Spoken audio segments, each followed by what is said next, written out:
और आप देख सकते हैं हमारी नान खटाई में कितने अच्छे जो है वो क्रैक्स आए हुए हैं और ये नान खटाई एकदम बढ़िया बनी है, एकदम परफेक्ट।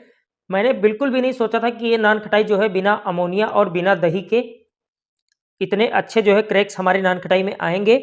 और आप देख सकते हैं फिर भी ये नान खटाई एकदम परफेक्ट बन चुकी है। यानी कि ये नान खटाई एक ऐसी नान खटाई है जो कि बिना टेंशन के आपको एकदम बेस्ट रिजल्ट देगी। एक ही बार में इतनी परफेक्ट नान खटाई आपकी बन जाएगी। तो आज जो मैं नान खटाई बनाने वाला हूँ वो नान खटाई मैंने बेकरी में कभी भी जो है बिना अमोनिया के नहीं बनाई है और ना ही बिना दही के बनाई है। तो आज ये रेसिपी अलग इसलिए होने वाली क्योंकि मैं इस रेसिपी को जो है बिना दही और बिना अमोनिया के बनाने वाला हूँ इन सारे इंग्रेडिएंट्स को लेकर। तो चलते हैं और देखते हैं किस तरीके से जो है हमारी रेसिपी बनाई जाएगी बिना अमोनिया के, एकदम क्रैक वाली, जिसमें बहुत अच्छे जो है क्रैक्स आएंगे, एकदम नान खटाई की तरह होगी और खाने में बहुत ज़्यादा टेस्टी होगी वो। तो हमें अपनी नान खटाई बनाने के लिए सबसे पहले तो हम यहाँ पर लेंगे जो है, यहाँ पर मैं सॉल्टेड वाला बटर यूज़ कर रहा हूँ। मैं यहाँ पर अमूल के मक्खन से जो है बना रहा हूँ। आप इसे देसी घी से भी बना सकते हो और जो है मार्जिन घी से भी बना सकते हो। मार्जिन घी आपको लेना है तो भी इतना ही लेना है और बटर लेना है तो भी इतना ही लेना है।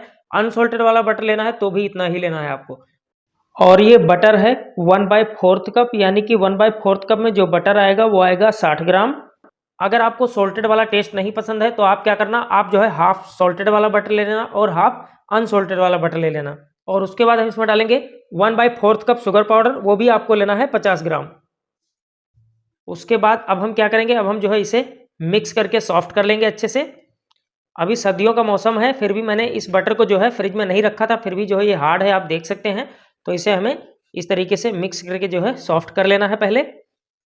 उसके बाद हम इसके अंदर जो है बाकी के इंग्रेडिएंट्स डालेंगे। ये रेसिपी बहुत अच्छी होने वाली है तो वीडियो को पूरा देखना। और अगर आप हमारे चैनल पर नए हैं तो हमें सपोर्ट करिए, हमारे चैनल को सब्सक्राइब कीजिए और अगर हमारी रेसिपी आपको अच्छी लगती है तो हमारे वीडियो को लाइक करिए। तो हमने जो है यहाँ पर बटर और शुगर पाउडर को अच्छे से सॉफ्ट कर लिया, आप देख सकते हैं ये मिक्स हो चुका है। उसके बाद हम इसमें डालेंगे half table spoon custard powder यानी कि 5 ग्राम। और उसके बाद हम इसमें डालेंगे half table spoon milk powder यानी कि 5 ग्राम। और उसके बाद हम इसमें डाल देंगे 1 टीस्पून इलायची पाउडर।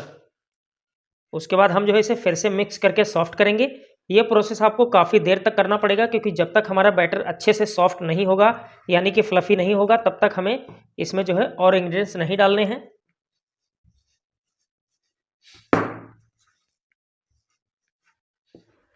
तो अभी जो है सर्दियों का मौसम है तो मुझे लगता है इस बैटर को हमें टेबल पर निकाल कर उसके बाद हमें इसकी फेटाई करनी पड़ेगी क्योंकि स्पैचुला से ये बहुत ज़्यादा सॉफ्ट नहीं होगा जल्दी से।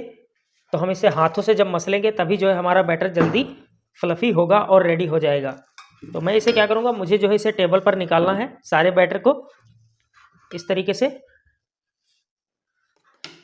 तो इस तरीके से आपको सारे बैटर को जो है टेबल के ऊपर निकाल लेना है और उसके बाद हम जो है इसे इस तरीके से जो है फेटाई करेंगे इसकी अच्छे तरीके से, तभी जो है ये जल्दी सॉफ्ट होगा क्योंकि स्पैचुला से जल्दी ये सॉफ्ट नहीं हो रहा था और ये टाइट है। तो अगर स्पैचुला से हम ज़्यादा जो है जोर लगाएंगे यानी ज़्यादा जोर से हम मिक्स करेंगे तो हमारा स्पैचुला जो है टूट जाता है। मैं 2 स्पैचुले तोड़ चुका हूँ इसी वजह से, तो इसलिए मैंने सोचा ये प्रोसेस सही रहेगा, उससे हमारा नुकसान भी ना हो और हमारी खटाई भी जो है अच्छे से बन जाए। तो इसलिए आपको ये वाला प्रोसेस अपनाना है। हाँ, अगर आपका बटर मेल्टेड है फिर आपको कोई दिक्कत नहीं, फिर आपको जो है बना सकते हो वैसे ही। अभी आप देख सकते हैं हमारे बटर का जो है कलर भी चेंज होना स्टार्ट हो गया है और अच्छी तरीके से इसकी फटाई भी हो रही है इस तरीके से। और साथ में आपको एक स्क्रैपर ले लेना है जिससे कि क्या होगा, इस तरीके से आप जो है जब फैल जाता है ज़्यादा तो इस तरीके से आप उसे इकट्ठा कर सकते हो।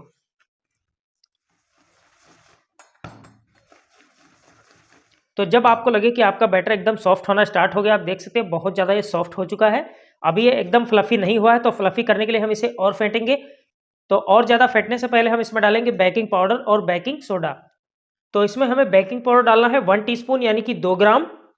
और उसके बाद हम डालेंगे इसमें बेकिंग सोडा, वो डालेंगे 1/2 टीस्पून यानी कि लगभग आपको 1 से 1.5 ग्राम बेकिंग सोडा डाल देना है। उसके बाद हम इसे मिक्स करके इसमें जो है सॉफ्ट कर लेंगे। मिक्स करेंगे तो हमारा बैटर भी जो है अच्छे से मिक्स हो जाएगा बेकिंग पाउडर और बेकिंग सोडा के साथ में, और हमारा जो बैटर है वो भी जो है फ्लफी हो जाएगा। इस तरीके से आपको अच्छे से और स्पीड से जो है इसे फेंटना है इस तरीके से। तो अभी आप देख सकते हैं हमारा जो बैटर है वो एकदम सॉफ्ट हो चुका है, आप देख सकते हैं एकदम फ्लफी और हल्का हो चुका है। तो अब हम इसमें डालेंगे मैदा वगैरह। और हम अपने डो को रेडी करके इसकी नान खटाई फटाफट बनाएंगे।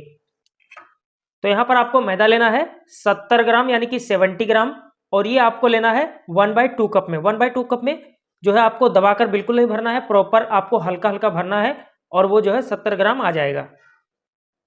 और उसके बाद हम इसमें डालेंगे 1 टेबलस्पून सेमोलिना यानी कि सूजी, और सूजी आपको लेना है वजन के हिसाब से 10 ग्राम। तो अब हम क्या करेंगे, अब हम सारे बैटर को जो है मिक्स करके अपना डो रेडी करेंगे। अभी देख रहे होंगे आपका डो जो है एकदम जो है मतलब कि भुरभुरा सा लग रहा होगा, ये देख सकते हैं। तो इसे हमें इसी तरीके से मसल कर दोनों हाथों से, और इसका डो हमें बनाना पड़ेगा। तो अभी आप देख सकते हैं मैंने इसे बहुत ज़्यादा मसला है, तभी हमारा जो डो है वो एकदम रेडी हुआ है, अभी आप देख सकते हैं। और हमारा डो एकदम टाइट है, तो इसी तरीके का टाइट जो है डो होना चाहिए।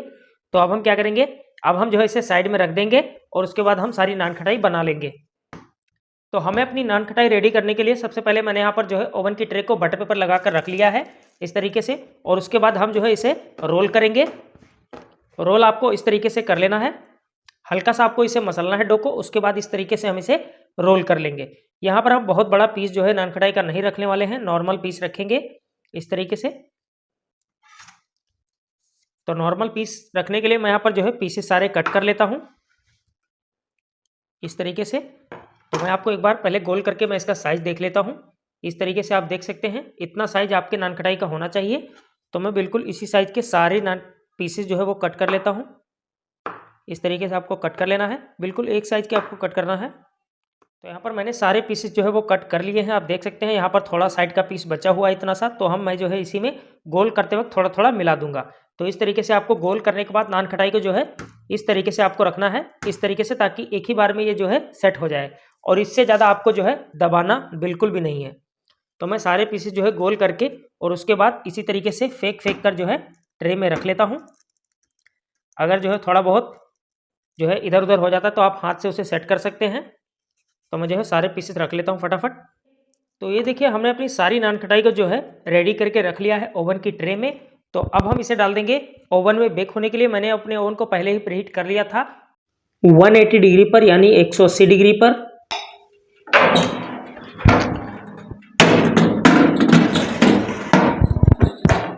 तो हमने यहाँ पर अपनी नान खटाई को डाल दिया है बेक होने के लिए, और इसे आपको बेक करना है 180 डिग्री पर। राडें आपको हमेशा दोनों ही ऑन करके रखना है, और मैं इसमें टाइम लगा देता हूँ लगभग 20 मिनट का। बाकी देखते कितना समय लगता है बेक होने में।